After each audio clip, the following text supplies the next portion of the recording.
Chapter 1. The Downshift.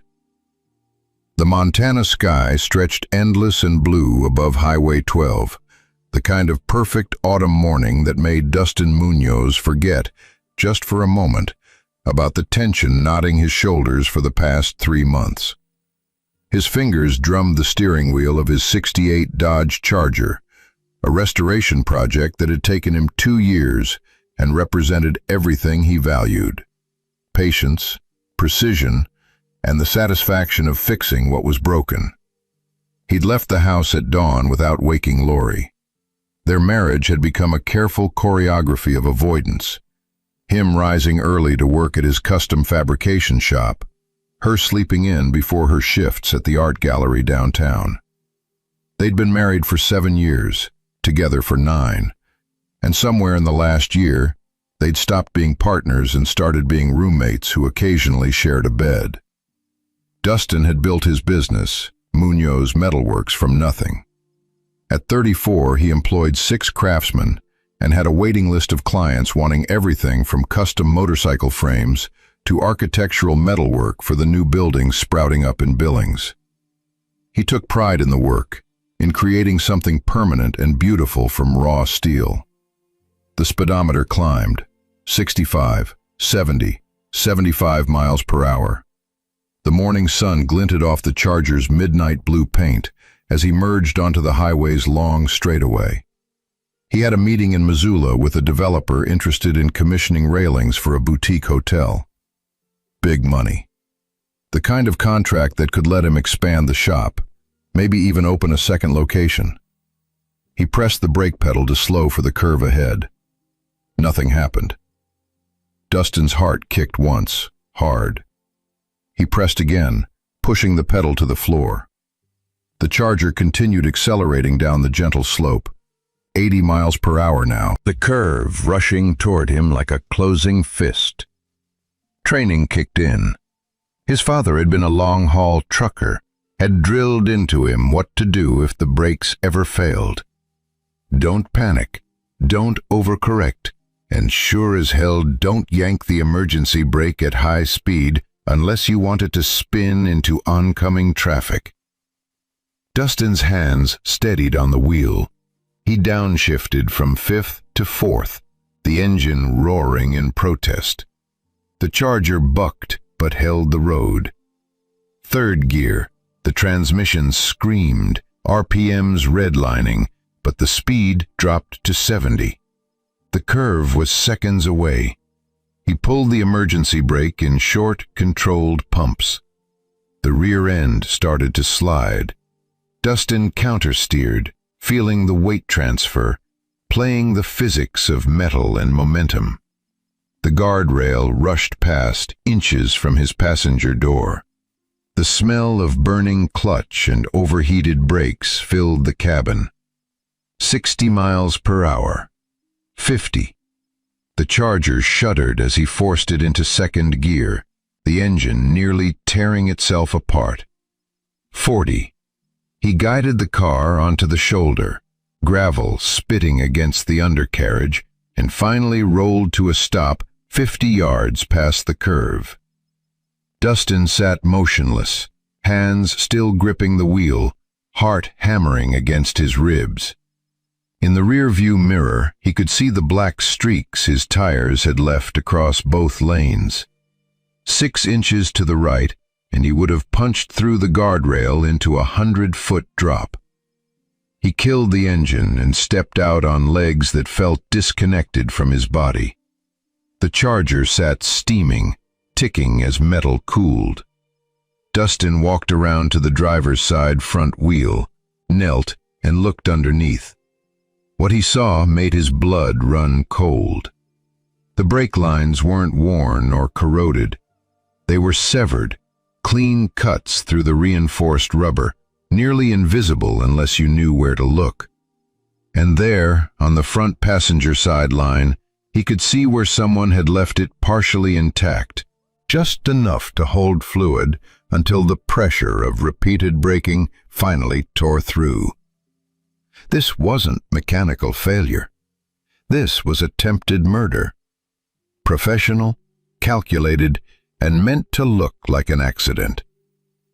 Dustin called Darrell Mayo, his head fabricator, and the closest thing he had to a best friend. Darrell showed up 40 minutes later in his tow truck, took one look under the Charger, and let out a low whistle. "Jesus, Dustin, somebody wants you dead." They loaded the Charger onto the flatbed without calling the police. Not yet. Dustin needed to think, needed to understand who and why before he involved law enforcement. His mind raced through possibilities. Competitors? He'd undercut a few bids, but nothing worth killing over. Disgruntled employees? His guys were loyal, well paid. Ex-girlfriends? He'd dated casually before Lori, nothing serious enough to inspire homicidal rage. "Take her back to the shop," Dustin said. "I need to check something." At Munoz Metalworks, Dustin went straight to his office and pulled up the security camera footage on his computer. He'd installed cameras around his property 6 months ago after a rash of copper thefts in the industrial district. The system also covered his driveway at home. He'd added that camera himself, a small wireless unit hidden in the eaves, just to monitor who came and went. He scrolled back to the previous night. 11:47 p.m. The timestamp glowed in the corner as a figure appeared on screen, moving low and fast toward the Charger parked in his driveway. They wore dark clothing, a hood pulled up, but moved with purpose toward the front of the car. Dustin zoomed in, frame by frame. The figures slid underneath the Charger's front end. 4 minutes later, they emerged and disappeared into the darkness beyond the camera's range. He rewound, enhanced, zoomed tighter on the moment when the figure turned their head slightly, hood falling back just enough to catch the streetlight. The face that filled his screen was one he knew better than his own. Lori, his wife of 7 years. The woman who'd stood beside him when he maxed out 3 credit cards to start the business. The woman who said she loved him even when he worked 18-hour days and came home covered in metal shavings and grease. Lori had tried to kill him. Dustin sat back, the office suddenly too small, the air too thick. His mind rejected it even as his eyes confirmed it. Why? What had he done? What did she have to gain?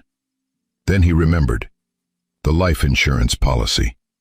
2 years ago, Lori had suggested they each take out $750,000 policies, naming each other as beneficiaries. "Just in case," she'd said. "The business is doing well. We should protect each other." He'd signed the papers without thinking twice. Dustin's phone buzzed. A text from Darrell.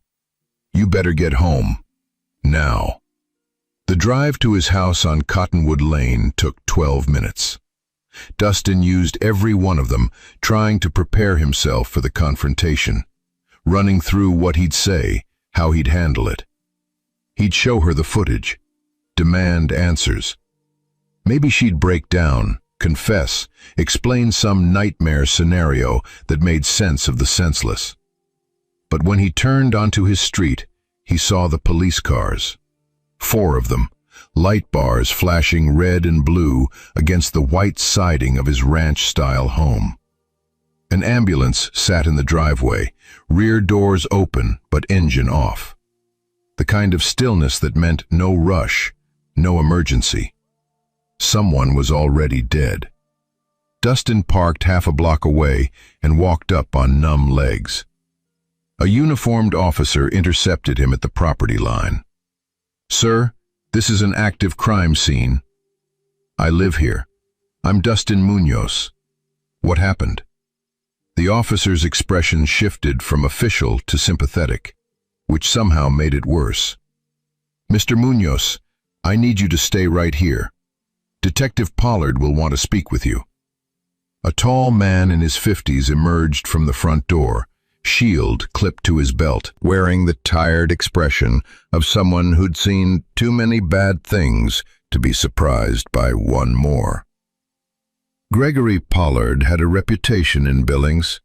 23 years on the force, solver of the impossible cases, and utterly incorruptible. "Mr. Munoz?" Pollard extended his hand. "I'm sorry to meet you under these circumstances. There's been an incident." "What kind of incident? Where's my wife?" Pollard's eyes held his. "I'm very sorry to inform you that we found your wife deceased inside the residence approximately 90 minutes ago. She suffered 2 gunshot wounds to the chest. We're treating this as a homicide." The words hit Dustin like physical blows. Dead. Shot. Homicide. His mind couldn't process it, couldn't align the woman who'd tried to kill him hours ago with the victim Pollard described. "I need to see her." "I can't allow that right now. The scene is being processed."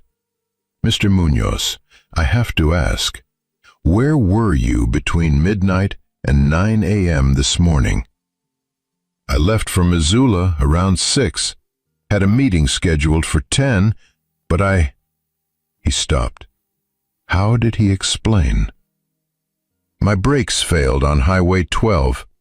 I barely avoided going through a guardrail. Someone cut my brake lines last night." Pollard's expression didn't change, but something shifted behind his eyes. "Someone cut your brake lines?"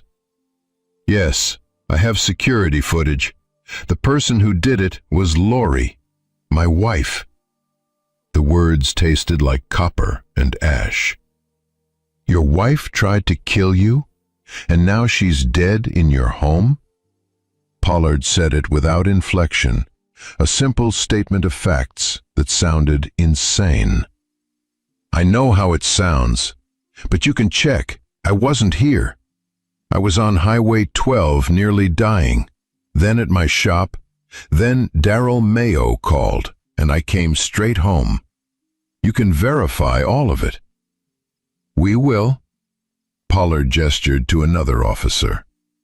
"Mr. Munoz, I need you to come downtown and give a formal statement. We'll need to see that security footage. Get your timeline documented. You're not under arrest, but you understand you're a person of interest." "Of course, whatever you need." "But, Detective," Dustin's voice cracked, "who did this? Who shot her?" "That's what we're trying to determine. I can tell you the weapon was found at the scene." Something in Pollard's tone made Dustin's stomach drop. "What weapon?" "A Sig Sauer P226, registered to you." The world tilted sideways. Dustin owned a Sig P226, kept it in a biometric safe in his bedroom closet. He was a responsible gun owner, had been shooting since he was 12, but he hadn't touched the weapon in months.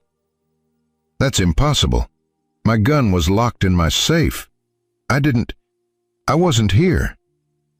"We'll sort it out downtown," Pollard said.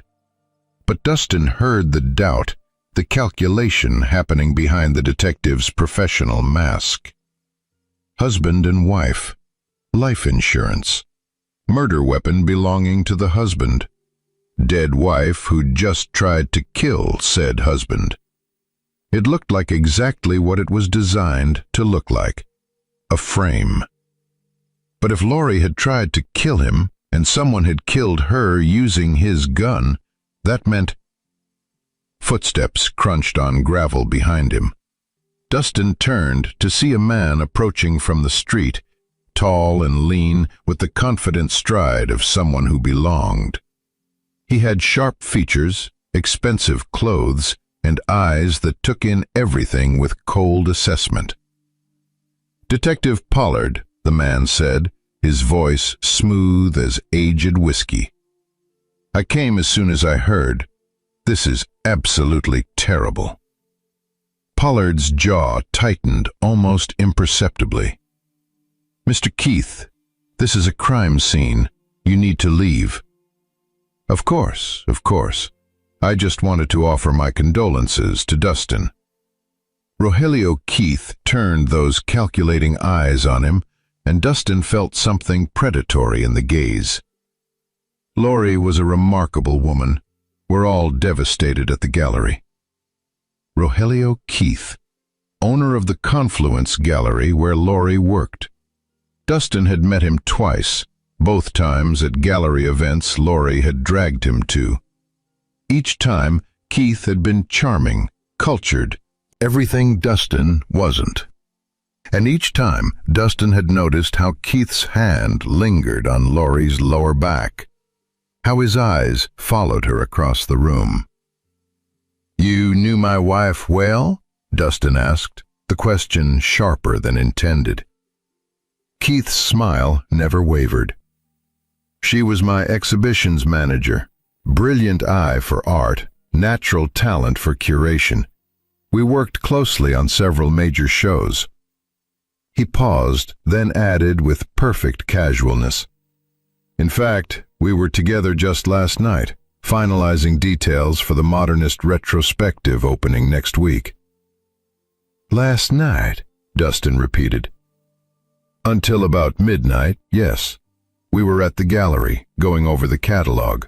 Such dedication." Keith's expression shifted to something that might have been genuine sorrow. "I still can't believe she's gone." Pollard stepped between them. "Mr. Keith, I'll need to get your statement as well. But right now, I need you to leave this crime scene." As Keith walked away, he glanced back once. His eyes met Dustin's, and for just an instant, the mask slipped. What Dustin saw there wasn't grief. It was triumph. Chapter 2. Ghost Traces. The interrogation room at Billings Police Department smelled like industrial cleaner and old coffee. Dustin sat across from Detective Pollard and his partner, a sharp-eyed woman in her 40s named Patricia Connor, who'd introduced herself as a homicide specialist with an 80% clearance rate. For 3 hours, they walked through his timeline. The early morning departure, the brake failure, the security footage. Every detail documented, cross-referenced, picked apart, and reassembled. Dustin handed over his phone, gave permission to access his security system, provided contact information for everyone who could verify his location. "Tell me about your marriage," Connor said, leaning back in her chair. 7 years is a long time. Things good?" Dustin considered lying, then decided against it. "We'd been having problems, nothing dramatic. We just drifted. She worked late a lot. I worked early. We stopped connecting. Ever fight about it? We barely talked enough to fight. Any infidelity on either side? Not that I knew about." But even as he said it, Dustin thought about Rogelio Keith's hand on Lori's back. The way she'd started dressing differently 6 months ago. The late nights at the gallery that had become routine. Pollard slid a photograph across the table. Crime scene image, Lori's body in their bedroom, 2 dark wounds in her chest. Dustin forced himself to look, to see what had been done to the woman he'd married. "The shots were precise," Pollard said. "Center mass, tight grouping. Shooter knew what they were doing." "I can shoot," Dustin said quietly. "My dad taught me young, but I didn't do this." "Your gun did." "Then someone took my gun." Connor jumped in. "Your biometric safe requires your fingerprint to open. No signs of forced entry. So either someone has your fingerprint, or you opened it." Or someone who knows safes picked it. Or Lori opened it somehow. Dustin's mind raced. You said she died between midnight and 9 a.m. The camera footage shows her cutting my brake lines at 11:47 p.m. Keith claims he was with her until midnight. So someone shot her after midnight, after she tried to kill me. Convenient timing, Connor observed. For who? I'm sitting here as your prime suspect. How is that convenient? Pollard and Connor exchanged a look. Finally, Pollard said, We pulled your wife's phone records. In the past 3 months, she made 247 calls to Rogelio Keith. Text messages number in the thousands. They were in constant contact. The information landed like a punch. 247 calls. While Dustin had been working 16-hour days building the business, building their future, Lori had been talking to Keith nearly every day. Were they sleeping together? We're still investigating that relationship. But Mr. Munoz, I have to tell you, this looks bad. Your wife tries to kill you, presumably for the insurance money. You survive. Hours later, she's dead, shot with your gun. The evidence points toward a revenge killing. Except I was on Highway 12 fighting for my life while someone was shooting her. Your shop is 23 minutes from your house, Connor said. Your timeline has gaps.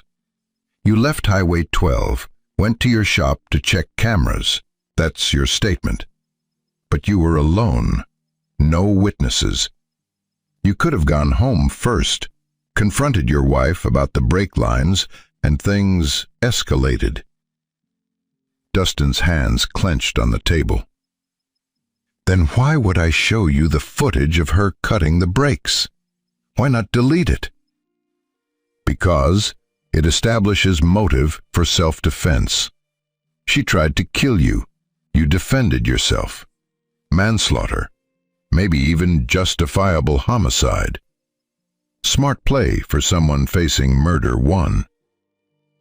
This is insane. Is it? Pollard's voice softened. Mr. Munoz, I've been doing this a long time. I've seen what betrayal does to people. You found out your wife tried to kill you. Most people would react violently. If you did this, if it was a heat-of-the-moment thing, the DA might be willing to work with you. Dustin met Pollard's eyes. I didn't kill my wife. I didn't even know she'd tried to kill me until after she was already dead. Someone is setting me up, and they're doing a damn good job of it. Then help us find out who. For the next hour, Dustin detailed everything he knew about Lori's life over the past 6 months. The late nights, the new wardrobe, the emotional distance, how she'd started going to the gym obsessively, taken up yoga, begun reading philosophy books she'd never mentioned. Small changes that hadn't seemed significant individually, but painted a picture of someone building a new identity. She was planning something, Dustin realized aloud. The life insurance, the distance, maybe the affair with Keith. She was setting up a new life. A life that required you dead, Connor added. But something went wrong. Someone killed her before she could... Dustin stopped. Where's the money? If she tried to kill me for the insurance, there must be a plan for the payout. Bank accounts, investments, something. Pollard made a note. We're looking into her financials. But Mr. Munoz, even if we establish she was planning to kill you, that doesn't eliminate you as a suspect in her death. I know. Dustin rubbed his face, exhaustion crashing over him. Can I ask you something? Do you think I did this? Pollard considered for a long moment. "I think you're either an innocent man caught in an incredibly sophisticated frame, or a smart man who made one mistake. My job is to figure out which. And if I'm innocent, then someone very clever wants you in prison for the rest of your life." They released him at 7 p.m. with instructions not to leave Billings. Outside the police station, Darrell Mayo waited in his truck, motor running. "You look like hell," Darrell said as Dustin climbed in. "Feel worse." Dustin slumped against the seat. "They think I killed her." "Did you?" Dustin's head snapped around, but Darrell's expression was open, honest, not accusatory, just asking. "No, but someone wants everyone to think I did." "Then we figure out who." Darrell pulled into traffic. "I've been thinking about that brake line cut. That's professional work. Clean, precise, meant to fail at speed. Whoever did it knows cars. Lori doesn't know cars, couldn't change her own oil. So either she learned or someone taught her, or," Darrell's eyes narrowed, "or she didn't actually cut them. What if someone cut the lines and the camera footage is fake?" Dustin's mind reeled. "That's complicated. The metadata on the footage looked clean." "Metadata can be faked. Deepfakes are getting good enough to fool experts. You said yourself the camera only caught that one angle, just enough to ID her face. Convenient, right?" It was convenient. Too convenient. But if the footage was fake, that meant someone had planned this with extraordinary precision. They'd needed access to his security system, knowledge of his camera's blind spots, the technical skill to create a convincing fake, and the brutality to murder Lori and frame him for it. "Take me to the gallery," Dustin said suddenly. "The confluence. I want to talk to Keith." "You sure that's smart? Guy's probably involved somehow." "That's exactly why I want to talk to him. If he and Lori were having an affair, if they planned this together, maybe he'll slip up." The Confluence Gallery occupied a converted brick warehouse in Billings' revitalized downtown. Floor-to-ceiling windows displayed abstract sculptures and vibrant paintings to passing traffic. When Dustin and Darrell entered, a young woman at the reception desk looked up with practiced enthusiasm that died when she recognized Dustin. "Mr. Munoz, I'm so sorry about Lori. We're all just devastated. I need to speak with Rogelio Keith. He's in a meeting with a collector. I can see if—" "Now."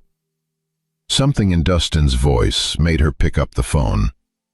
2 minutes later, Keith emerged from a back office, his expression perfectly calibrated between grief and surprise. "Dustin, I didn't expect to see you here. Shouldn't you be with the police?" "Just came from there. Answered all their questions. Now I have some for you." Keith's eyes flickered to Darrell, then back. "Perhaps we should speak privately. My office?" The office was all modern art and expensive furniture, a statement of wealth and taste. Keith settled behind a glass desk while Dustin and Darrell remained standing. "You said you were with Lori last night until midnight," Dustin began. "That's correct.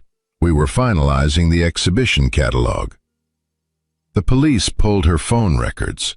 247 calls in 3 months. That's a lot of phone calls for a boss and employee. Keith's smile was infuriatingly calm. Lori was more than an employee. She was integral to this gallery's success. We collaborated closely on every aspect of our shows. It required constant communication. "Were you sleeping with my wife?" "That's an inappropriate question." My wife is dead. Inappropriate is relative. Keith's mask slipped, just for an instant, and what showed through was cold and sharp. Even if I was, it's none of your concern now. Lori made her own choices about how she spent her time and with whom. Dustin stepped forward. Daryl's hand on his shoulder held him back. Easy, Daryl murmured. Keith stood, straightening his jacket. Dustin, I understand you're grieving, but coming here making accusations won't bring Lori back. If anything, it makes you look unstable, dangerous even, the kind of man who might kill his wife in a jealous rage. Is that what you told the police? That I was jealous? I told them the truth, that Lori was unhappy in her marriage, that she felt trapped, unfulfilled, that she'd been considering her options. Keith's smile returned, colder now. I'm sorry if that's difficult to hear, but she deserved better than a man who smelled like metal shavings and cared more about his machines than his wife. Dustin's fist clenched, but Daryl pulled him back. Not worth it, man. Let's go. As they left, Keith called after them. Oh, Dustin, the police will probably tell you this soon, but Lori updated her life insurance beneficiary 2 weeks ago. Changed it from you to her sister, Frankie Stevens. Guess she knew something was coming. The information was a gut punch. Lori had a half-sister in Seattle, Frankie Stevens, from her mother's first marriage.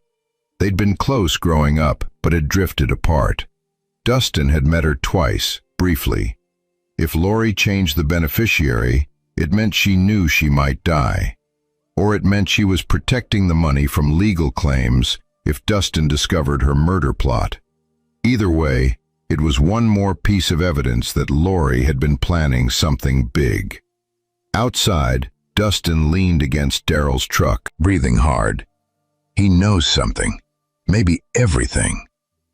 Yeah, and he's smart enough not to slip up in conversation. Daryl opened the truck door. What now? Now I do what the cops can't. I investigate this my way. That's liable to get you arrested. I'm already their prime suspect. Might as well make it count. Back at his shop, Dustin pulled up everything he could find on Rogelio Keith. The gallery owner had moved to Billings 3 years ago from Seattle, bought the warehouse, and quickly established the Confluence as the city's premier contemporary art destination. Before that, his history got murky. A gallery in Seattle that had closed under unclear circumstances. Rumors of financial irregularities. Nothing concrete, nothing prosecutable. But digging deeper, Dustin found something interesting. Keith had filed for bankruptcy 7 years ago, liquidated assets, disappeared for 2 years, then suddenly resurfaced in Seattle with enough capital to open a gallery. Money from nowhere, a new identity. And now, an affair with a married woman who'd tried to orchestrate her husband's death for insurance money. Dustin's phone buzzed. Unknown number. Mr. Munoz? The voice was female, young, nervous. My name is Carrie Ott. I worked with Lori at the gallery. I think I should talk to you. Not on the phone. Can you meet me? When and where? There's a diner on Grand Avenue, the Sage Lodge. 1 hour. Come alone. She hung up before Dustin could ask questions. It could be a trap. Could be the killer trying to lure him out. But it could also be someone with answers. Daryl insisted on coming, parking across the street with a clear view of the diner's entrance. You get in trouble. I'm calling the cops and coming in heavy. The Sage Lodge was a truck stop diner, all vinyl booths and fluorescent lights. Carrie Ott sat in a back corner booth, early 20s, blonde hair pulled into a ponytail, eyes red from crying. She looked up when Dustin approached, fear and determination warring on her face. "Thank you for coming," she said. "I wasn't sure you would." "You said you worked with Lori." "I'm a junior curator. Was mentored by her, actually. She taught me everything about exhibition design, artist relations, the business side of galleries." Carrie's voice wavered. "She was good to me. But I saw things that didn't feel right."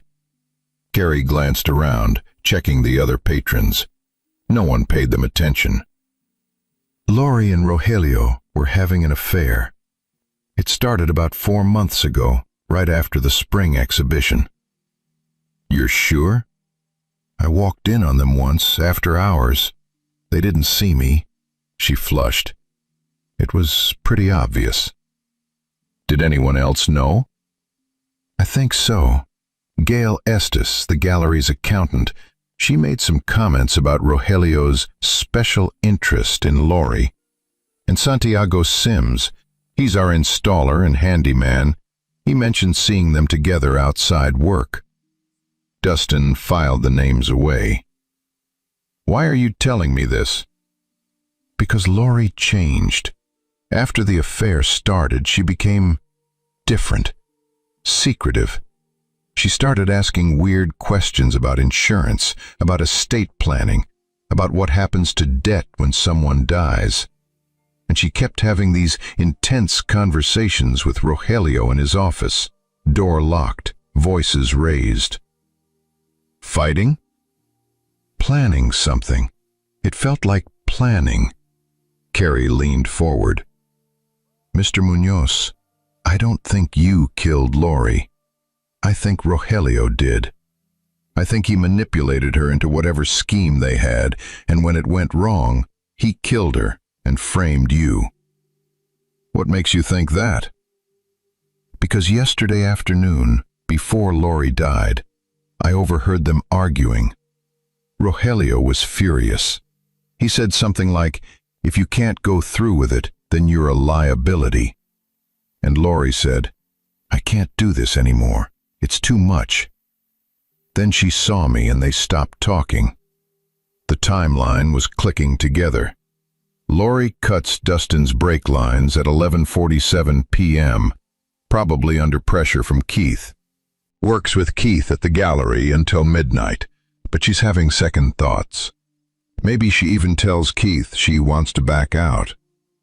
Keith sees his plan falling apart and decides Lori is indeed a liability.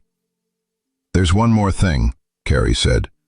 "Rogelio has a partner, silent investor who helped fund the gallery. I don't know who it is, but I've seen documents with signatures I couldn't read. And 2 weeks ago, someone came to the gallery late at night. I was working late on a grant application. I heard voices, saw shadows in Rogelio's office. When I checked the next morning, there were muddy footprints and the safe was open." "What's in the safe?" "I don't know. Rogelio keeps it locked, but whatever it is, it's important enough that his mystery partner came personally to access it." Dustin's mind raced. A silent partner, money from nowhere, a sophisticated frame-up. This was bigger than a simple affair and murder. This was organized, planned, and involved more people than just Keith. "Carrie, are you safe? If Keith knows you're talking to me..." "He doesn't, at least I don't think so. But I'm scared, Mr. Munoz. Lori is dead. If they killed her, they won't hesitate to kill anyone else who gets in their way." "Then you need to go to Detective Pollard. Tell him everything you told me." "Will he believe me? Or will he think I'm just trying to help you because I feel bad?" She had a point. Without hard evidence, Carrie's testimony was just speculation and hearsay. Useful, but not enough to shift the investigation away from Dustin. "Do you have access to the gallery's computer system?" Dustin asked. "Limited access. Why?" "Because if Keith and his partner are running some kind of scheme, there'll be evidence. Financial records, emails, documents, something that proves what they're doing. Carrie's eyes widened.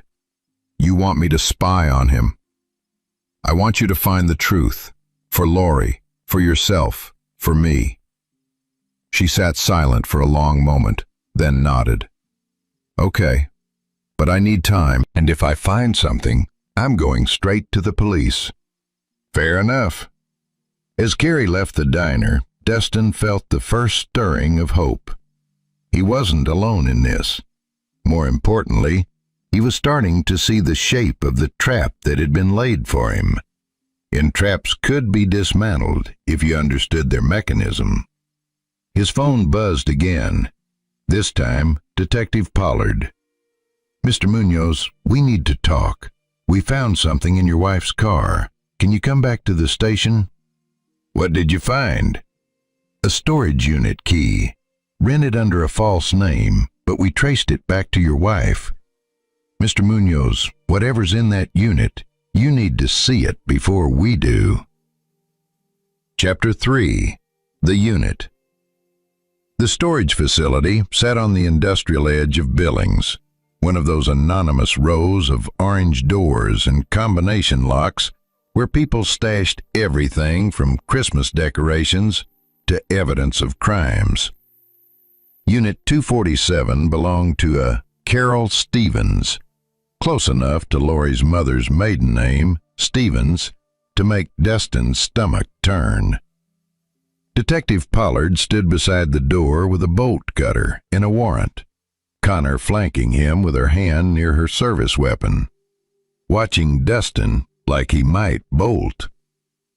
We could wait for a warrant specific to you, Pollard said, but given the circumstances, I thought you'd want to be present when we opened it. Translation: they wanted to watch his reaction, gauge his surprise or guilt. Open it, Destin said. The lock gave way with a metallic snap. Pollard pulled the door up, and LED lights flickered on automatically, illuminating a 10 by 10 space that held the blueprint of murder. The back wall was covered with photographs. Destin's shop, his house, his charger, him walking to his truck, working in the fabrication bay, grabbing coffee at his usual spot. Surveillance photos spanning months, tracking his patterns, his routines, his life. Jesus, Connor breathed. But it was the work table that made Destin's blood run cold. Detailed notes in Lori's handwriting covered a large planning board. Dee's routine: leaves 6 a.m. Tuesdays, Thursdays for supply runs. Insurance policy: $750,000, double indemnity for accidental death. Brake line technique: must appear as wear failure. Timeline: 3 months to establish distance, 2 weeks for final phase. Beside the notes, mechanical diagrams of brake systems, printouts about hydraulic fluid, and a receipt from an auto parts store for brake line cutting tools. Dated 3 days ago. She really did try to kill you, Pollard said quietly. But Dustin was staring at something else. A second set of notes, different handwriting, sharp and angular where Lori's was flowing. If L can't execute, contingency plan B. Gun from bedroom safe, biometric bypass using lifted print. Frame must be airtight. Timeline, evidence, motive, all align. Cleanup: eliminate L, establish D as primary suspect. That's not Lori's handwriting, Dustin said, pointing. Connor moved closer, photographing everything. Whose is it? I don't know, but someone else was involved in this. Someone who had a backup plan if Lori couldn't go through with killing me. Pollard's expression had shifted from suspicion to something harder, more focused. This storage unit was rented 2 months ago. Your wife spent 2 months planning your murder. But you're right, This second set of notes suggests a partner, someone who was prepared to kill her and frame you if she backed out. Keith, Dustin said. Rogelio Keith. They were having an affair. He owns the gallery where she worked. We've already interviewed Mr. Keith. He has an alibi for the time of your wife's death. Security footage shows him at the gallery from 11 p.m. until 1 a.m., then at his apartment building, Dorman confirms. Alibis can be faked. Footage can be manipulated. Maybe so. Pollard gestured to the storage unit. But right now, this is evidence that your wife actively planned to murder you, which establishes clear motive for you to kill her in self-defense or revenge. Dustin wanted to punch something. Every piece of evidence that should exonerate him instead tightened the noose. So what happens now? Now, we document everything in this unit, trace every purchase, analyze every note, and we ask ourselves who else had access to this space, and why they'd want both you and your wife destroyed. Connor held up an evidence bag. Inside was a burner phone. Found this under the table. Let's see who she was calling. Back at the station, the digital forensics team extracted the burner phone's data. The results were damning and confusing in equal measure. 17 calls to Rogelio Keith's cell, confirming their communication outside official channels. But also calls to 3 other numbers. One registered to a prepaid phone that had since been deactivated. One to a Seattle area code that traced to a law office specializing in estate planning.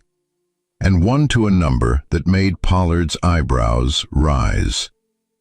That's a federal agent, he said, showing Dustin the screen. DEA Seattle Field Office.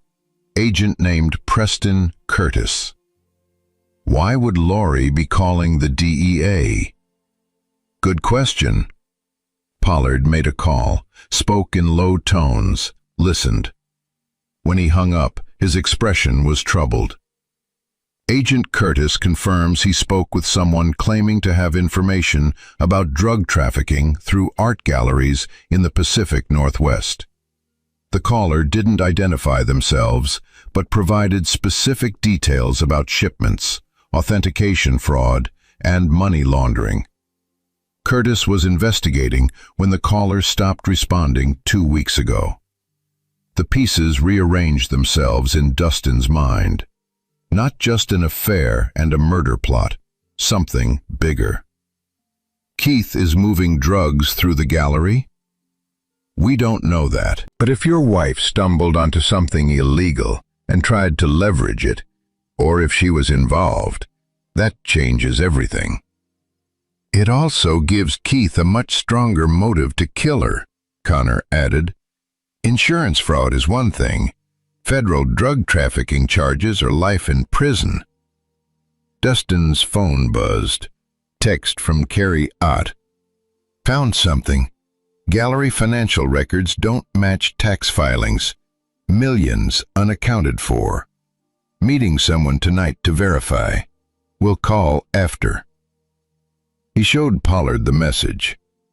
Carrie Ott, junior curator at the Confluence. She approached me yesterday, said she had information about Keith and Laurie. Now she's found financial discrepancies. Pollard's face darkened. She's putting herself in danger. If Keith suspects she's investigating, we need to get her out of there, now. They tried calling, no answer. Pollard dispatched 2 patrol units to Carrie's apartment and the gallery. Dustin rode with them, every instinct screaming that they were too late. The gallery was dark, locked. Carrie's apartment was empty. No signs of struggle, but her car was in the lot. Her phone went straight to voicemail. She said she was meeting someone to verify the information, Dustin said. Who? Where? Connor checked Carrie's recent calls from her phone carrier. Last call was to a number registered to Santiago Sims. He's the installer and handyman at the gallery, Dustin finished. She must have asked him to verify the financial records. He'd have access to inventory, shipping manifests. Might notice if things didn't add up. They found Santiago Sims 30 minutes later at his workshop, a converted garage where he built frames and crates for gallery shipments.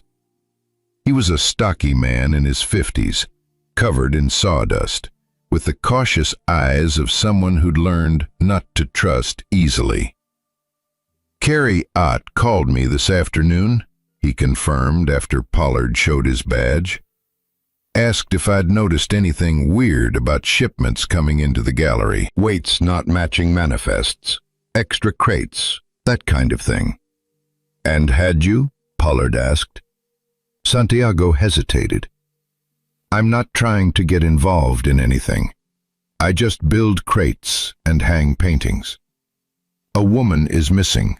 Another woman is dead. You're already involved. That broke through. Santiago sighed. Yeah, I noticed.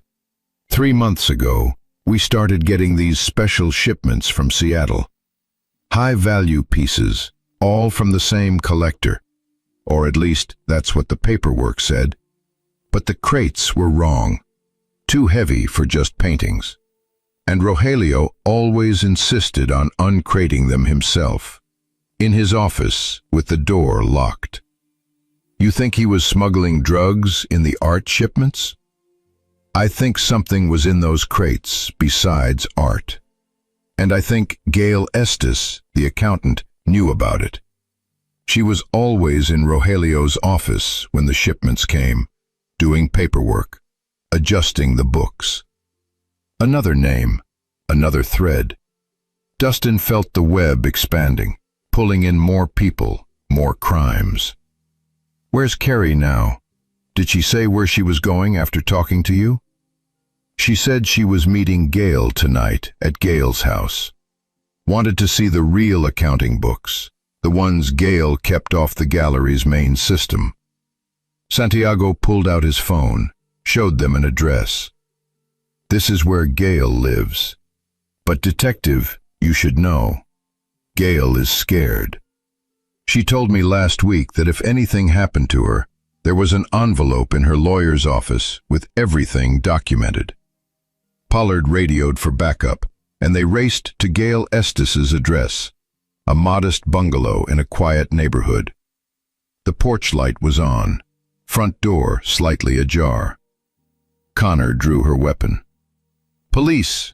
Ms. Estes, Ms. Ott. Anyone inside, identify yourself. Silence. They cleared the house room by room. Living room, empty. Kitchen, empty. Bedroom. Gail Estes sat at her desk, very still, very dead. Single gunshot to the back of the head, close range. On the desk in front of her, accounting ledgers lay open, pages marked with yellow highlights, showing discrepancies between reported income and actual gallery sales. No sign of Carrie Ott. She was here, Dustin said, pointing to a coffee mug on the desk, still warm. Lipstick on the rim that wasn't Gail's shade. Carrie was here when this happened. Or she did this, Connor said grimly. We have no evidence she's a victim. But Dustin's eye caught something else.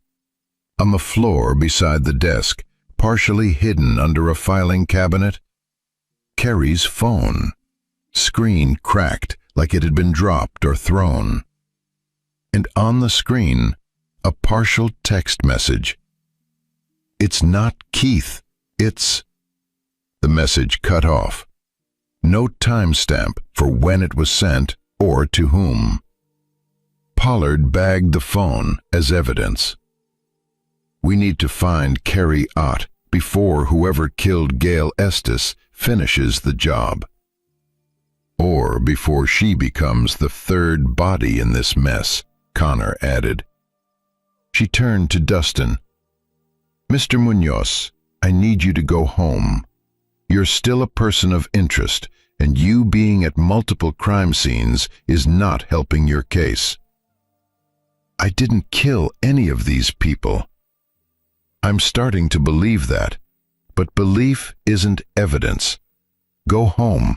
Let us work. Darrell picked him up, drove him back to the house that was still marked with crime scene tape. They sat in the truck, neither moving. 3 people dead, Darrell said. Lori, Gail, and Carrie's probably next if we don't find her. It's not Keith, Dustin repeated, thinking about the partial text. Carrie figured out who's really behind this, and it wasn't Keith. Then who? Dustin's mind raced through everything they'd learned. The DEA investigation, the drug trafficking, the money laundering. Keith had means and motive, but if he wasn't the mastermind... The silent partner, Dustin said. Carrie mentioned Keith had a silent investor who funded the gallery. What if that's who's running the operation? What if Keith is just the front man? So we find the partner. How? We don't even know who it is. Darrell's expression shifted, something calculating entering his eyes. But I bet Keith does, and I bet his records show it. Financial documents, contracts, something.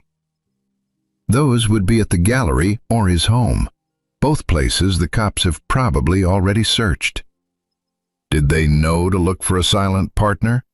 Did they know what questions to ask? Darrell started the engine. Sometimes you gotta get your hands dirty to find the truth. That's called breaking and entering. I'm already a murder suspect. Then what's a little B&E on top of it? Besides, I'm the one doing the breaking. You're just the guy who happens to be present. It was stupid, reckless, exactly the kind of thing that would make Pollard lock him up and throw away the key. But it was also the only play they had left. Chapter 4. Silent Partner. The Confluence Gallery's alarm system was standard commercial grade. Motion sensors, glass break detectors, and a 30-second entry delay. Darrell bypassed it in 45 seconds using an RFID cloner and some creative rewiring he'd picked up from a misspent youth. "You're surprisingly good at this," Dustin whispered as they slipped through the back entrance at 2 a.m. "Man's got hidden talents," Darrell grinned in the darkness. "Where's Keith's office?" They made their way through the gallery past paintings worth more than Dustin's house, sculptures that probably cost 6 figures. Everything in the space screamed money and taste, exactly the kind of front operation that would attract wealthy collectors and hide illegal activity in plain sight. Keith's office door was locked, but the mechanism was simple. Dustin had it open in 90 seconds, and they were inside, flashlights sweeping across the modern furniture and expensive art. "File cabinets or computer?" Darrell asked. "Both. You take paper, I'll take digital." Keith's computer required a password. Dustin tried the obvious ones: gallery name, Keith's birthday, common passwords. Nothing worked. But when he opened the desk drawer looking for a written password, he found something better. A thumb drive labeled Backup Personal. He plugged it in, praying it wasn't encrypted. The files opened.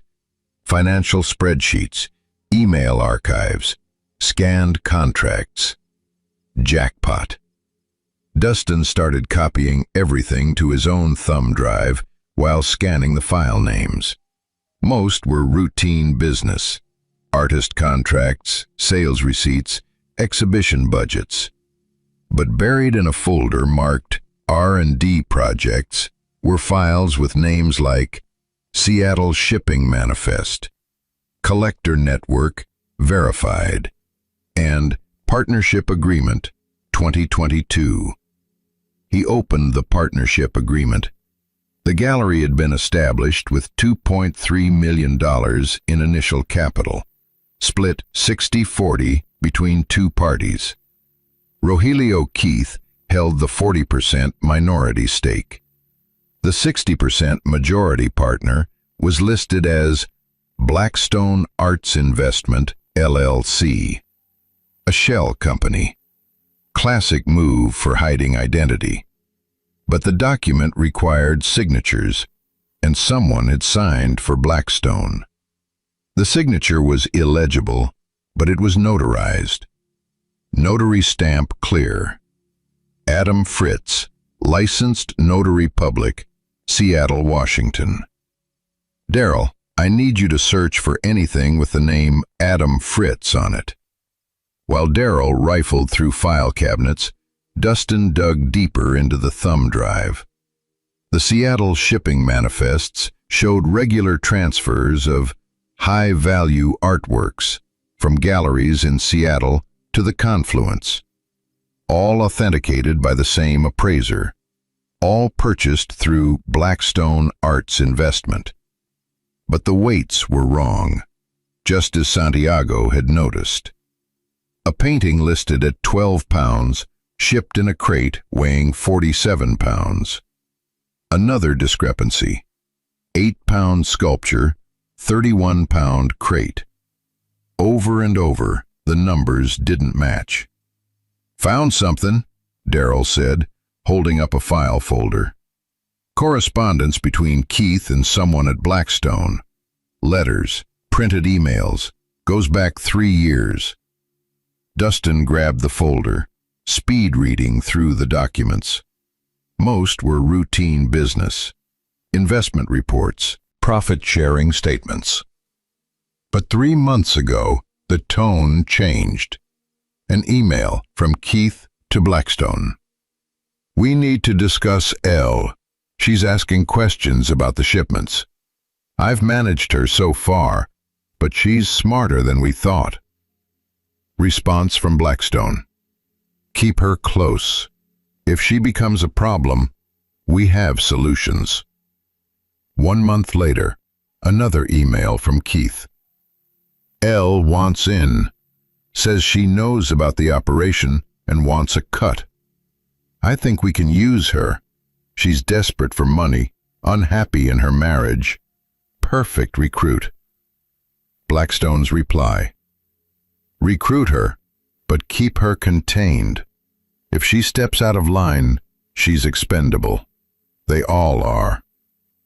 They recruited Lori into their operation, Dustin said, the pieces clicking together. Keith seduced her, probably promised her money and a new life. They convinced her to kill me for the insurance money, which would give her capital and make her complicit. Couldn't turn on them without incriminating herself. But she got cold feet, Daryl added. Couldn't go through with murder. So they killed her and framed you, eliminating a witness and creating a perfect patsy. And when Carrie started investigating and Gail had evidence, they eliminated them too. Dustin's phone buzzed. Text from an unknown number. Stop digging or you're next. This is your only warning. He showed Daryl. They know we're onto them. Or they're tracking you somehow. Phone, car, something. Daryl grabbed the folder. We need to move. Copy everything, get out, and get this to Pollard before... The lights flared on. Rogelio Keith stood in the doorway, impeccably dressed, even at 2 a.m. And he wasn't alone. Beside him was a tall man in his 60s, silver-haired and distinguished, with the kind of face that looked familiar, but Dustin couldn't place. The man held a pistol with the casual comfort of someone who'd used it before. Gentlemen, the man said, his voice cultured and cold. Breaking and entering.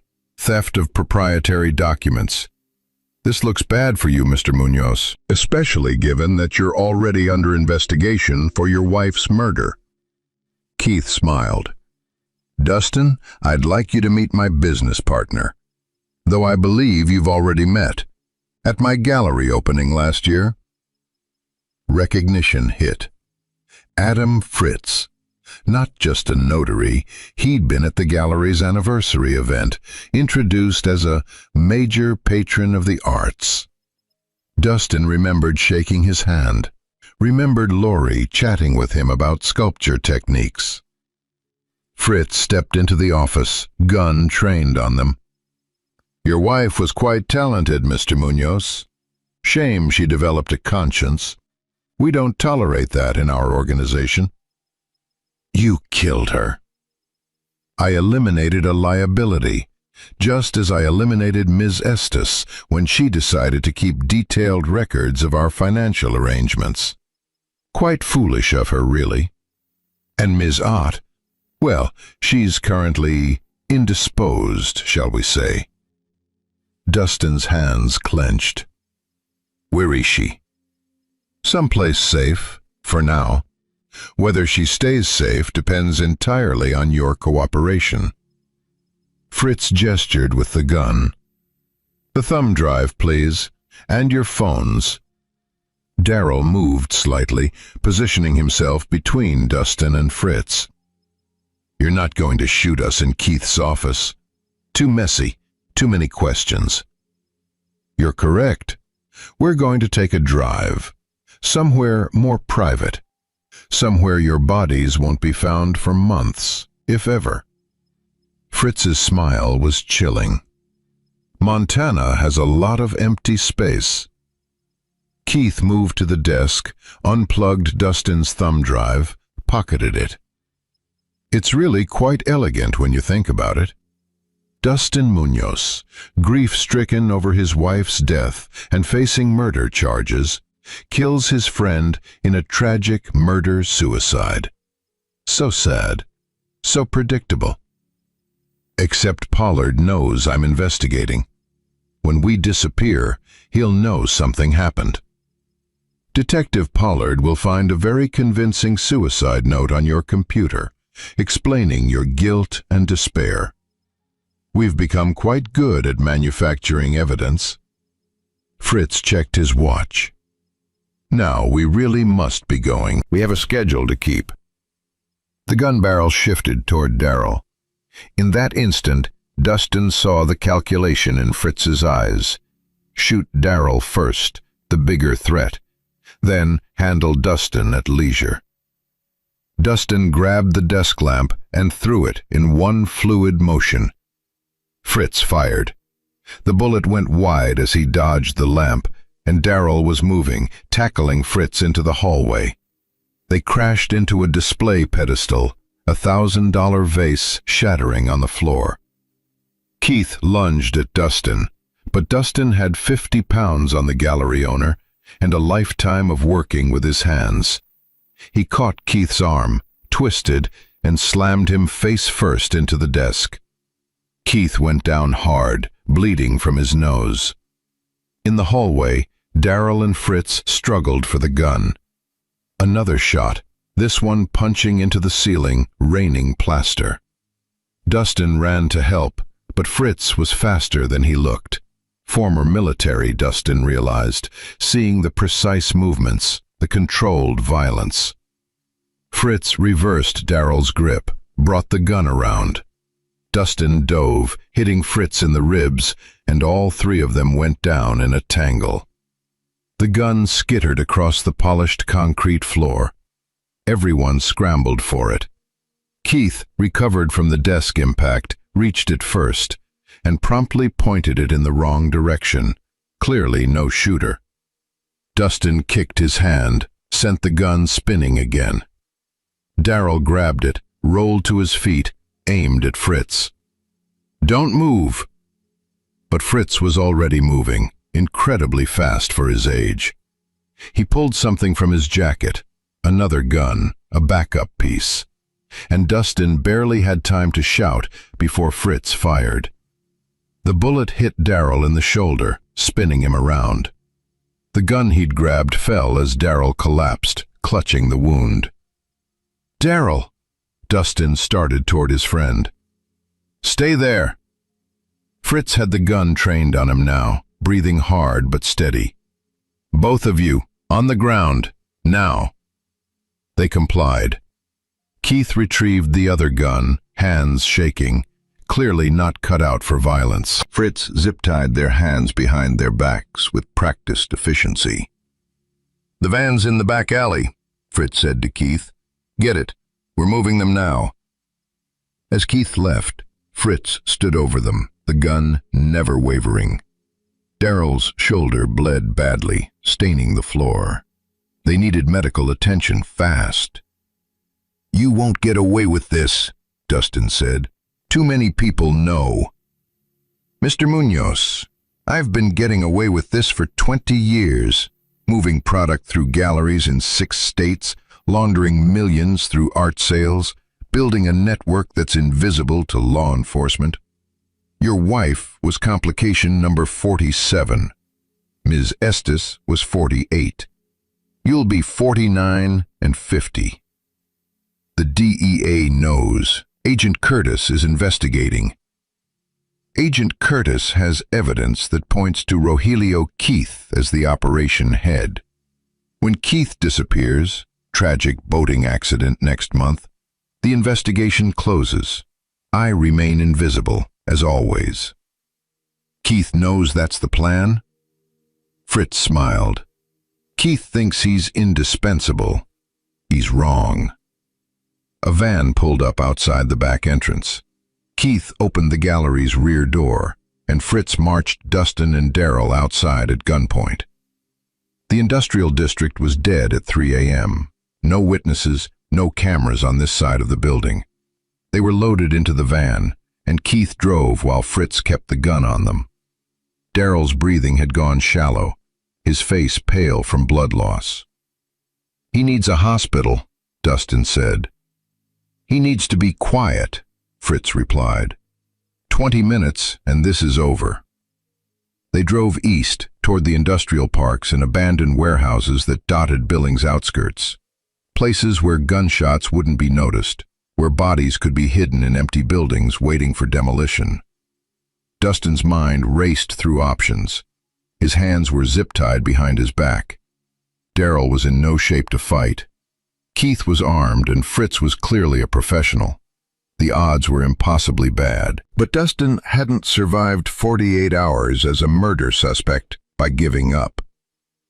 "Can I ask one question?" he said. Fritz shrugged. "Why not? Dead men keep secrets." "Why frame me? Why not just make Laurie's death look like a random crime?" "Because you were convenient. Angry husband, unfaithful wife, clear motive. The police would investigate you instead of looking deeper into Laurie's connections to the gallery. And if you were convicted, that closes the case permanently. No loose ends." "Except you created loose ends. Carrie Ott, Santiago Sims. Detective Pollard isn't stupid. He'll connect the dots." "Ms. Ott is insurance. If you'd cooperated, she'd live. Since you didn't, she won't. Mr. Sims will suffer an unfortunate accident. He was always careless on ladders. And Detective Pollard will find all the evidence he needs to close your case and move on." The van turned onto a dirt road. Through the windshield, Dustin could see an old industrial building, windows broken, weeds growing through cracked pavement. The perfect place to disappear forever.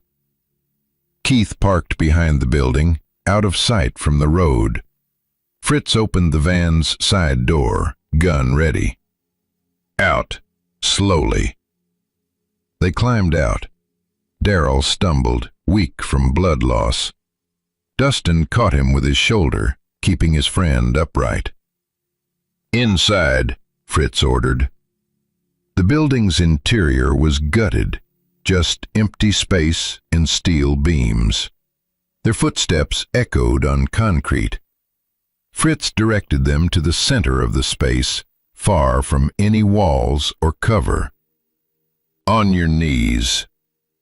This was it. Execution style. 2 bullets. Dump the bodies in the van and bury them somewhere in Montana's vast emptiness. Dustin had spent his whole life building things, creating with his hands, making something from nothing. It couldn't end like this. As he knelt, Dustin's fingers found the edge of the zip tie. Cheap plastic, standard hardware store variety. Not unbreakable. He'd learned a trick years ago from a survival instructor. Position your hands right, build tension, and snap them apart with a sharp motion. Fritz raised the gun, aiming at Darrell first. "Mr. Mayo, you should have minded your own business." "Wait," Dustin said. "The thumb drive. I copied files to my phone, too. Cloud backup. If I die, it automatically sends to the police." Fritz hesitated. "You're lying." "Am I? You want to risk it? 1 click and Pollard gets everything. The partnership agreement, the shipping manifests, emails, all of it." "Show me your phone." "It's in my pocket. Kind of hard to reach with my hands tied." Fritz's eyes narrowed, calculating. He needed to verify the threat, which meant getting close enough for Dustin to reach him. But Fritz was smart, careful. "Keith, check his pockets." Keith approached nervously, still holding his gun, but clearly uncomfortable. He patted Dustin's jacket, found the phone, pulled it out. The moment Keith was between Dustin and Fritz's line of fire, Dustin moved. He snapped his hands apart, the zip tie breaking with a crack, grabbed Keith's gun hand and twisted, hard. Keith yelped, the gun falling. Dustin caught it, spun, and fired at Fritz in one motion. The bullet hit Fritz in the chest. He staggered back, his own gun firing wild, the shot going wide. Dustin fired again, center mass, and Fritz went down. Keith ran for the door. Dustin let him go. The man was unarmed, and Darrell needed help now. He knelt beside his friend, putting pressure on the shoulder wound. "Hang on, buddy. I got you." Darrell's eyes flickered open. Did you just John Wick that guy?" "Shut up and stay awake." Dustin called 911, reported shots fired and officer down. A lie, but it would get ambulances and cops there fast. Then he called Pollard directly. "Detective, it's Dustin Munoz. I'm at the old Anderson Manufacturing Building on Route 3. I've got Adam Fritz down with 2 gunshots, Darrell Mayo with a shoulder wound, and Rogelio Keith fleeing on foot. Fritz confessed to killing Lori, Gail Estes, and kidnapping Carrie Ott. I have evidence and a recording. I was streaming the whole thing to cloud backup."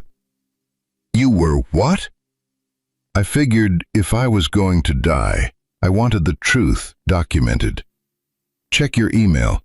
I sent you access to the stream 10 minutes ago." Pollard was silent for a beat. Then, "Units are en route. If Fritz is alive, keep him that way. We need his testimony." Fritz was alive, barely, clutching his chest and gasping. Dustin kept the gun trained on him while monitoring Darrell's breathing. 5 minutes felt like 5 hours before sirens cut through the night.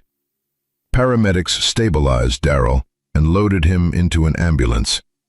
More units arrived, secured the scene, took Fritz into custody. Dustin handed over the gun and his statement, standing in the flashing lights while everything crashed down on him. Lori was dead. Gail was dead. Carrie was still missing. But Fritz was in custody, and if Pollard had the recording, the truth was finally documented. Detective Connor approached, expression unreadable. "You just can't stay out of trouble, can you?" "Sorry, it's been a bad week." "Your friend's going to make it. Fritz will too, unfortunately. He's already lawyering up, but we have your recording. That'll help." She paused. "Munoz, I owe you an apology. We had you figured wrong. You were doing your job. Still, we pushed you hard when we should have been looking at the bigger picture." She gestured to a car pulling up. "Pollard wants you at the station. We need everything you found at the gallery, every detail you can remember." "What about Keith? Did you catch him?" "Not yet, but he's on foot in the middle of nowhere. He won't get far." Chapter 5. Blood Money. They found Rogelio Keith 6 hours later, trying to hitchhike on Highway 3, looking significantly less polished, with torn clothes and bleeding hands from stumbling through the scrub brush. He immediately demanded a lawyer and refused to say anything. Adam Fritz, recovering from surgery at Billings General under armed guard, similarly invoked his right to counsel. But Pollard had Dustin's recording, clear audio of Fritz confessing to murder and the broader criminal operation. Combined with the documents from the gallery and Keith's office, the case against both men was solid. The problem was Carrie Ott.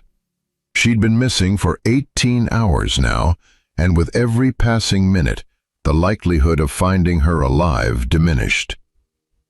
Dustin sat in the conference room at the police station, going through everything he'd copied from Keith's computer, while Pollard and Connor worked the phones. The financial records painted a picture of a sophisticated operation. Drugs shipped from Seattle inside art crates, distributed through Keith's network of collectors, actually dealers, and money laundered back through the gallery's art sales. "The brilliance is in the volume," Pollard said, studying the manifests. "Mix real art sales with fake ones, inflate prices on legitimate pieces, and suddenly you're moving millions through the books legally. The IRS sees a successful gallery. We see normal business transactions. Until someone like Gail Estes starts keeping real records," Dustin added. "Or Lori gets curious about why her boss is so wealthy." Connor highlighted a section of emails. "According to this, Lori figured it out 3 months ago, confronted Keith. He seduced her, brought her into the operation with promises of money and a new life. And when she couldn't go through with killing me, Fritz decided she was a liability." Dustin's voice was hollow. He'd spent the past day learning exactly how his wife had been manipulated, recruited, and ultimately murdered by people who saw her as nothing more than a useful tool. Part of him wanted to hate Lori for trying to kill him. Part of him grieved for the woman who'd been smart and ambitious enough to attract predators like Keith and Fritz. Mostly, he just felt tired. "We need to find Carrie," he said. "Fritz told me she was indisposed.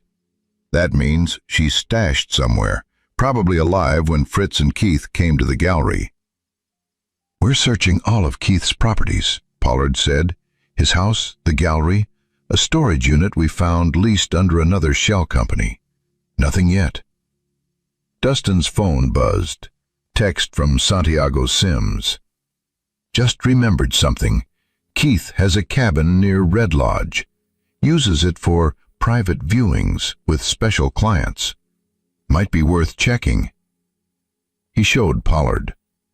"How fast can we get to Red Lodge?" 45 minutes if I use the lights." They made it in 38. The cabin was tucked into the woods off a private road, expensive and isolated. Perfect for privacy, perfect for hiding a kidnapping victim.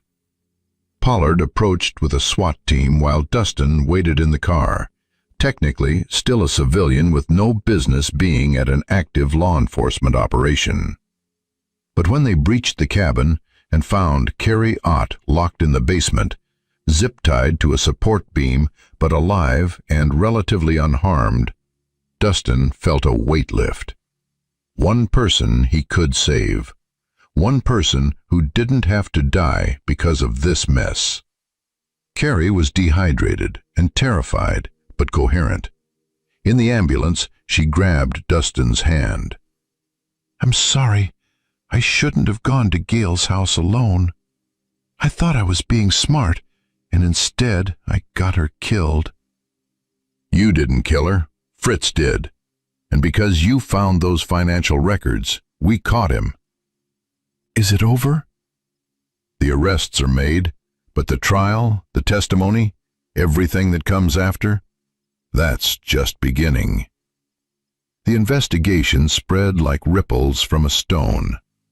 DEA agent Preston Curtis arrived in Billings and formally took over the drug trafficking aspect of the case. What he found was staggering. A network spanning 6 states, operating for over a decade, moving an estimated $50 million in narcotics annually through legitimate art channels. Adam Fritz, facing multiple murder charges, plus federal drug trafficking and money laundering charges, finally agreed to cooperate in exchange for life in prison instead of death. His testimony revealed the full scope of the operation. Galleries in Seattle, Portland, San Francisco, Denver, and Phoenix, all connected, all moving product. Rogelio Keith, facing the same charges, plus the added weight of having directly killed Lori. Fritz's testimony confirmed Keith pulled the trigger under Fritz's orders, had no leverage to bargain. His lawyer tried to argue coercion, that Fritz had manipulated Keith just as Keith had manipulated Lori. It didn't fly. The trial took 6 months to organize. Dustin testified for 3 days, walking the jury through everything. The brake line sabotage, finding Lori's body, the storage unit, the confrontation at the gallery, the recording of Fritz's confession. Defense attorneys tried to paint him as unreliable, a man with motive to frame Keith and Fritz for his wife's murder. But the physical evidence was overwhelming. The documents, the recordings, Fritz's own testimony corroborating Dustin's account. And when Carrie Ott took the stand and described being kidnapped by Keith and held at gunpoint by Fritz, even the most skeptical juror could see the truth. Guilty on all counts. Keith and Fritz both sentenced to life without parole. The civil case was simpler. Dustin sued Blackstone Arts Investment LLC and Fritz's estate for wrongful death and emotional distress. The settlement was $4.2 million, a fraction of what the criminal operation had generated, but enough to feel like justice of a kind. He donated half to organizations supporting families of murder victims, kept the rest for rebuilding his life. Chapter 6. Breaking Point. 8 months after Lori's death, Dustin stood in his shop at midnight, working on a custom railing for a client who didn't need it rushed, but Dustin couldn't sleep anyway. The work helped. The precision of cutting steel, the satisfaction of welding clean joints, the smell of metal and heat. It centered him when everything else felt unstable. Darrow had recovered from the gunshot wound, though his left shoulder would never be quite the same. He'd gone back to work at the shop, but started talking about retirement, maybe opening a fishing guide service in Wyoming. Dustin didn't blame him. They'd both seen enough violence for one lifetime. Carrie Ott had left Billings entirely, moved to Denver, and started working for a museum that did background checks on all its donors. She texted Dustin occasionally, checking in, making sure he was okay, sharing small updates about her life. They'd bonded through trauma, but neither wanted to relive it. The criminal trials had closed, the civil case had settled. The media had moved on to other tragedies. But Dustin was still stuck in the wreckage, trying to figure out how to move forward when everything that had defined his life was gone. His phone rang. Unknown number. "Mr. Munoz? This is Frankie Stevens, Laurie's sister." Dustin set down his welding torch. He'd forgotten about Frankie, the half-sister in Seattle who'd been named Laurie's life insurance beneficiary in those final weeks. "Miss Stevens, I'm sorry for your loss." "I'm sorry for yours. I know you and Laurie had problems, but she loved you once. I wanted you to know that." Frankie's voice was strained. "I'm calling because I received the insurance payout. $750,000, and I don't feel right keeping it."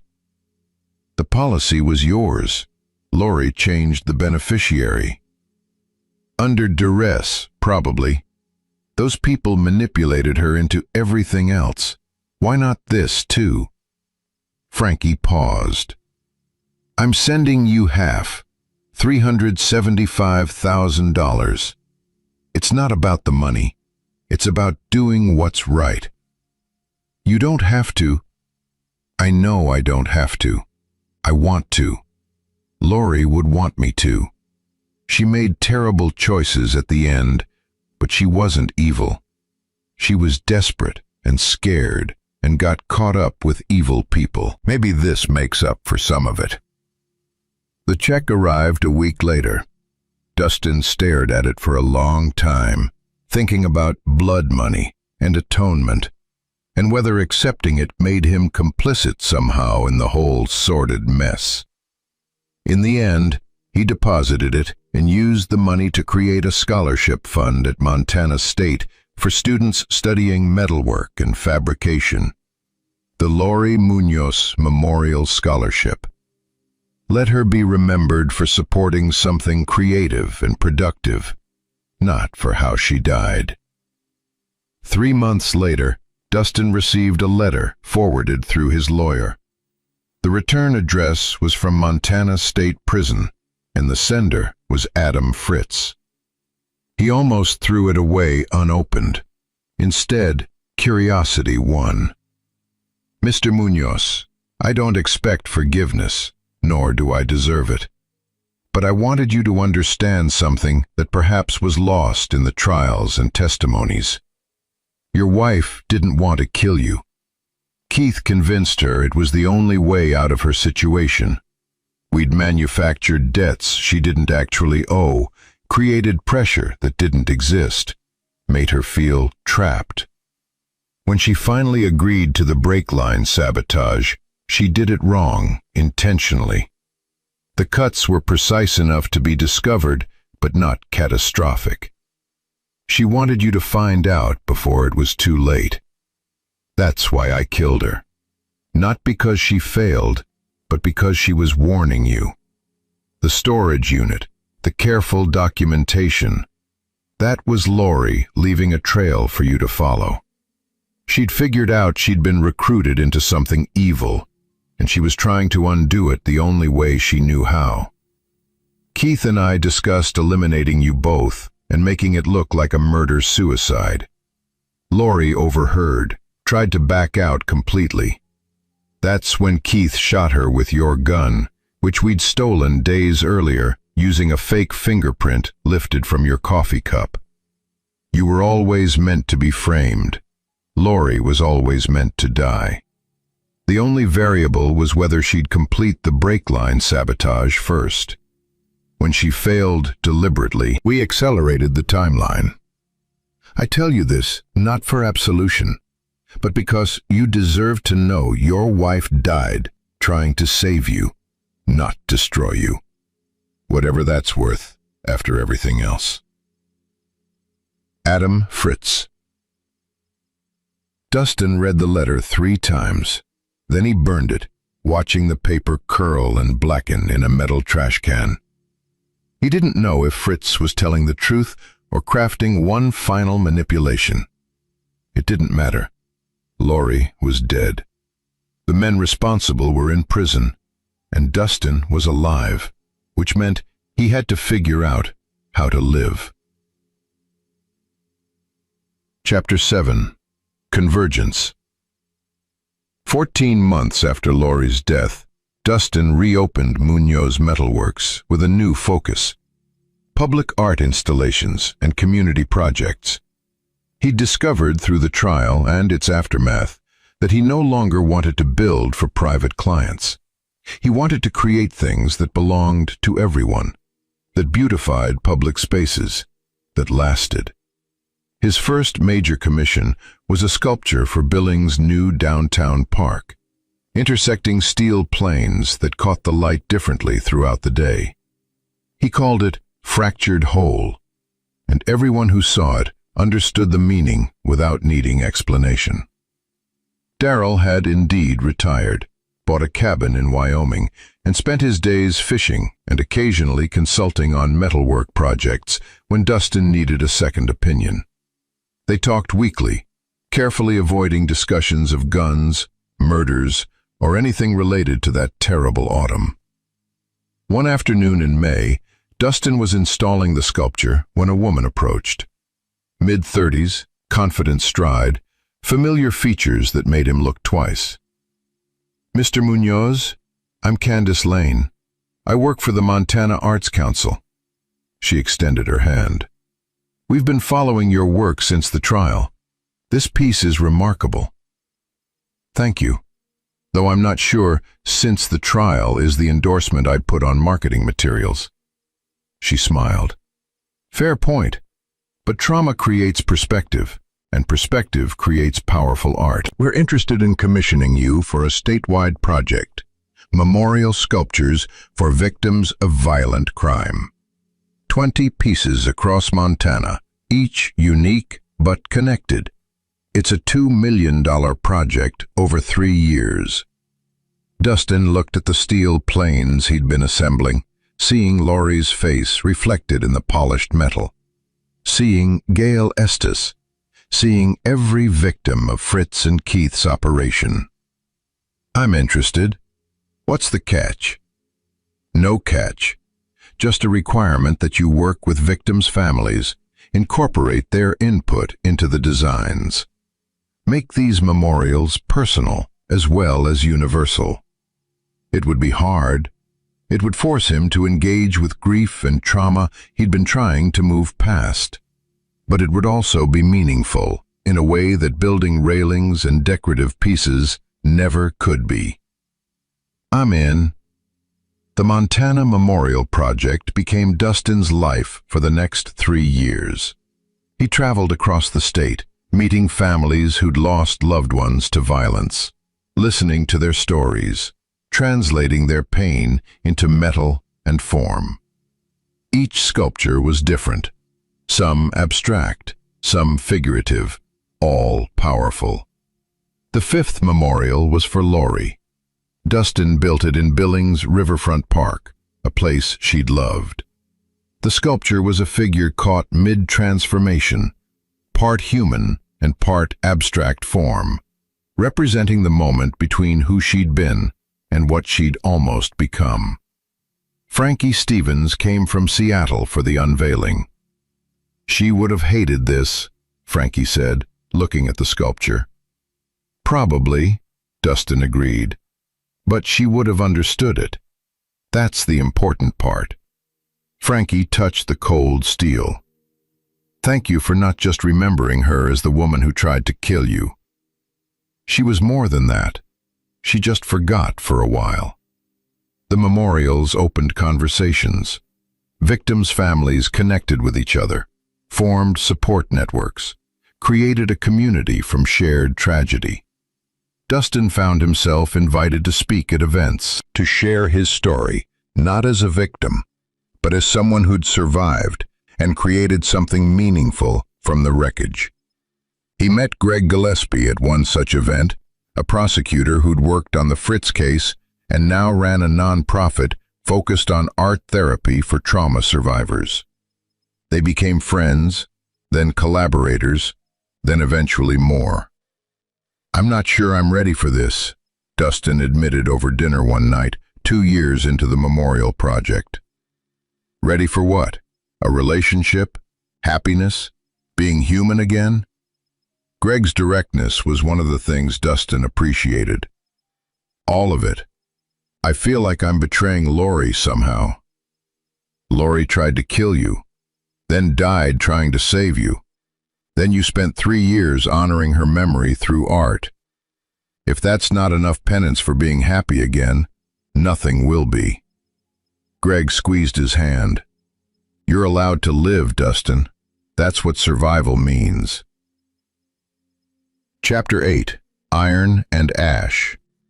The final memorial sculpture was installed in Helena, the state capital, on the anniversary of Lori's death.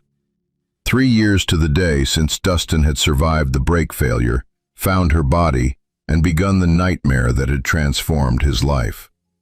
The sculpture was called Severed Lines, a massive installation of intersecting brake cables, each line cut and repaired, the brakes highlighted in copper inlay that caught the light, like blood or fire, depending on the angle. It was controversial, visceral, and powerful. Some people called it exploitative, others called it genius. Dustin called it closure.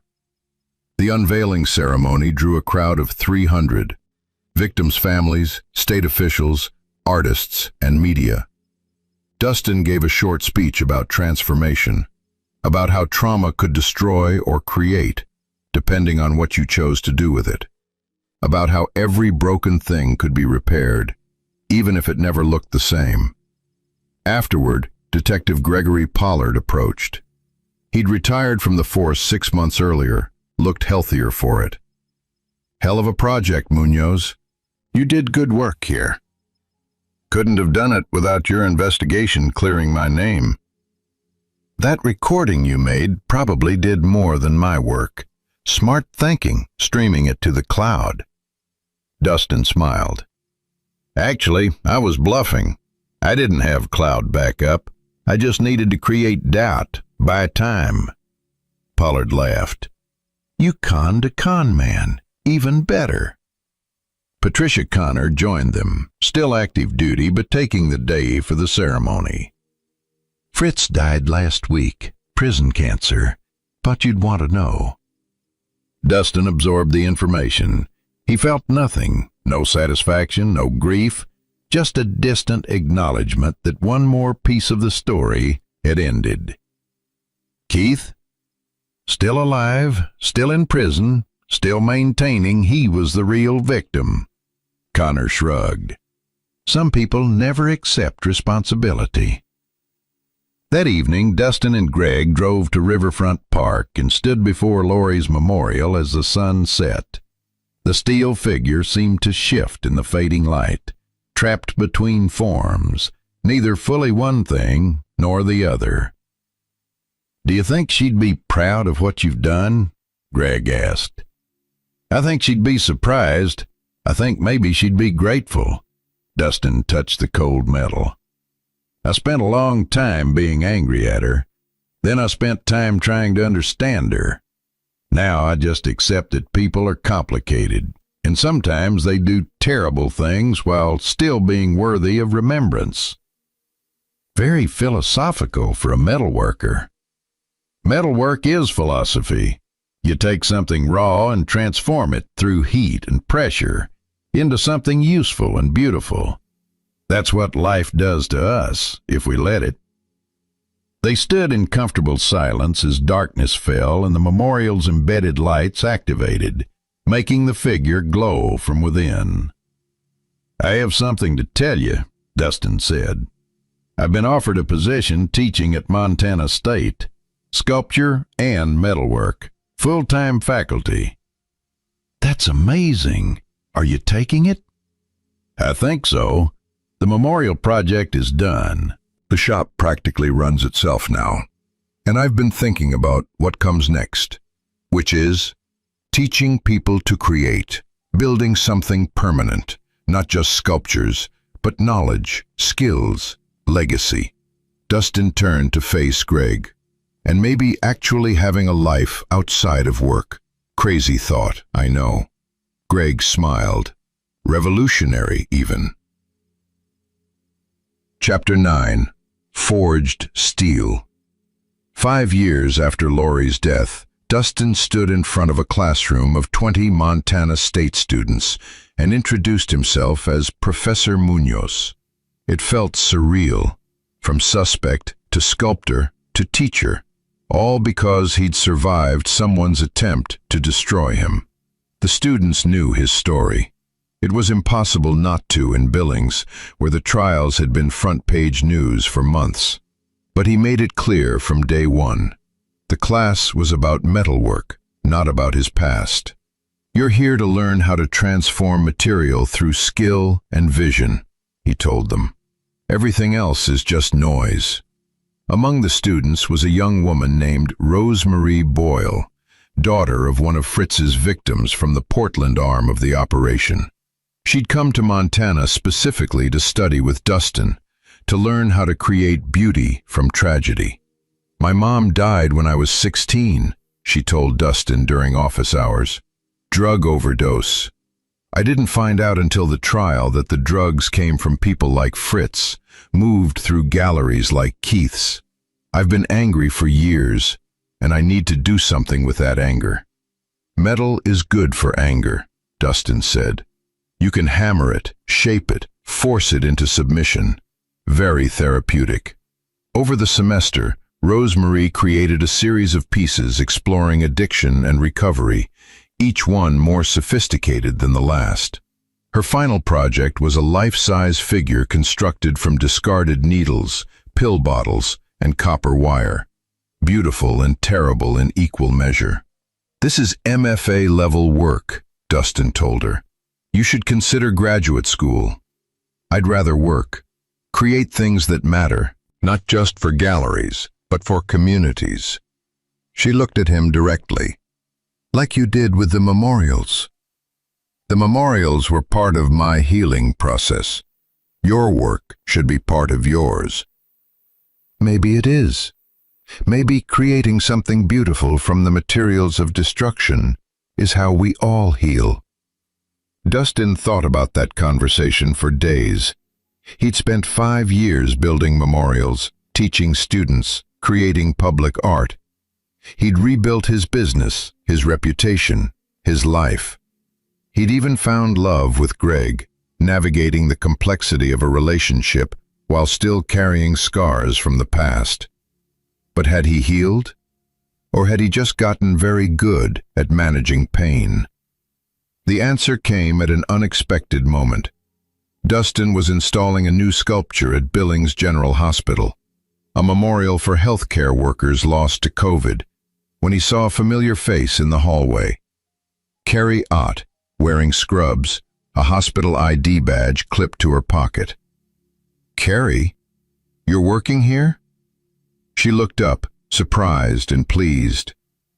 "Dustin, yeah, I went to nursing school after everything. Figured if I'd survived that nightmare, I could handle 12-hour shifts and difficult patients." She hugged him. "What are you doing here?" "Installing a memorial for the workers who died during the pandemic." "That's beautiful and fitting." She gestured to the sculpture's design sketches. "You've done amazing work. I follow your career online. The memorial project, the teaching. You turned something horrible into something meaningful. So did you. Nursing is meaningful. We both survived. That's meaningful enough on its own. Carrie touched his arm. I still have nightmares sometimes. About the basement, about Fritz's gun, about Gail. But I'm okay. Better than okay, actually. I found purpose. That's all any of us can do. After she left, Dustin sat on a bench in the hospital's lobby and let himself feel everything he'd been holding back for 5 years. The grief for Lori, complex and unresolved. The anger at Fritz and Keith for the destruction they'd caused. The guilt that he'd survived when others hadn't. The gratitude for people like Daryl, Pollard, Carrie, and Greg who'd helped him through it. And finally, acceptance. Not of what happened, that would never be acceptable, but of the fact that it had happened and he'd survived. And now he had to choose what to do with the years he'd been given. He chose creation. The hospital memorial took 3 months to complete. It was a grove of steel trees, each trunk inscribed with the name of a healthcare worker lost to the pandemic. Branches reaching upward toward skylights that filled the space with natural light. Patients and families could sit among the trees, remember their loved ones, find peace. At the dedication ceremony, the hospital's chaplain said something that resonated. We cannot undo tragedy, but we can transform it. These trees grew from loss and now provide shelter. That is the nature of memorial, not to forget, but to grow beyond. That night, Dustin and Greg sat on their back porch. They'd moved in together a year ago, bought a small house with a workshop in the back, and watched the stars emerge. The chaplain was right, Dustin said, about transformation. Of course she was. Chaplains are professionally wise. Greg poured them both whiskey. What are you thinking about? About Lori, about how she tried to kill me and then tried to save me, and how both things can be true simultaneously. People contain multitudes, especially people under pressure from predators. I've been thinking I should write something, not a book, just something that explains what happened from my perspective. For Rosemary and students like her. For anyone trying to make sense of surviving something terrible. What would you say? Dustin considered. That survival isn't the end of the story. It's the beginning. That you have to choose what kind of person you become after trauma. That creating something meaningful is the best revenge against people who tried to destroy you. That's pretty good. You should write it. So Dustin did. Over the next year, between teaching and creating, he wrote an essay about surviving attempted murder, being framed for a crime he didn't commit, and building a life from the wreckage. He called it Severed Lines, a memoir of murder and metal. The essay was published in a literary magazine, then adapted for a documentary about the Fritz case. The documentary won awards, brought renewed attention to the victims, and established Dustin as a voice for survivors. But the real impact came from unexpected places. Letters from people who'd lost loved ones to violence, thanking him for putting words to their experience. Messages from students who'd been inspired to pursue metalwork as a form of therapy. Calls from communities wanting memorials for their own losses. Dustin answered them all, not because he had to, but because he'd learned that transformation only meant something if you shared it, if you helped others find their own path through darkness. 7 years after Lori's death, Dustin received a letter from Keith's attorney. Keith had died in prison, heart attack, sudden and final. But before dying, he'd written a confession, a full accounting of everything Fritz had ordered him to do, everyone who'd been involved in the operation. The confession implicated 3 more people who'd never been charged, led to the reopening of cases in 4 states, and ultimately took down the remainder of Fritz's network. Justice delayed, but not denied. The attorney included a personal note Keith had written to Dustin. "I destroyed your life because I was weak and greedy. I destroyed Lori because I was cowardly and cruel. I cannot undo these things, but perhaps this final act of honesty provides some small measure of justice for those who suffered. I am sorry. It is inadequate, but it is true." Dustin read the note once, then filed it away with the other documents from those years, evidence of a chapter that had closed, but still shaped everything that came after. That evening he stood in his workshop working on a new piece. Not a memorial this time, just a sculpture for the sake of creating something beautiful. Abstract forms in weathered steel, interconnected but independent, strong enough to stand alone, but better together. Greg came in with coffee, watched him work in comfortable silence. "What is it?" Greg asked finally. "Not sure yet. Maybe it doesn't need to be anything specific. Maybe it's just about the process, taking raw material and making it into something that didn't exist before." "Sounds like life. Sounds like survival." Dustin set down his welding torch and pulled Greg close, both of them covered in metal dust and sweat and the residue of work. Outside, Montana spread vast and beautiful under twilight sky. Inside, the workshop smelled of steel and heat and possibility. He'd started this journey as a man whose brakes had failed at 80 miles per hour, whose wife had tried to kill him, whose life had been systematically dismantled by people who saw him as nothing more than a convenient scapegoat. He'd survived. More than survived. He'd transformed every weapon they'd used against him into tools for creation. The brake lines became memorial sculptures. The frame-up became a teaching moment. The grief became art. Adam Fritz and Rogelio Keith had tried to destroy him. Instead, they'd forged him into something stronger than he'd been before. Tested steel, tempered in fire, shaped by pressure into something that would endure. That was the best revenge. Not their punishment, though they'd earned it. Not their death, though it had come. But his life, lived fully and meaningfully, creating beauty and teaching others, and loving honestly despite everything that had tried to break him. The severed lines had been repaired. The brake failure had become a launching point. The murder had transformed into memorials. Dustin Munoz had survived, and in surviving, he had won. This is where our story comes to an end. Share your thoughts in the comments section. Thanks for your time. If you enjoy this story, please subscribe to this channel. Click on the video you see on the screen, and I will see you there.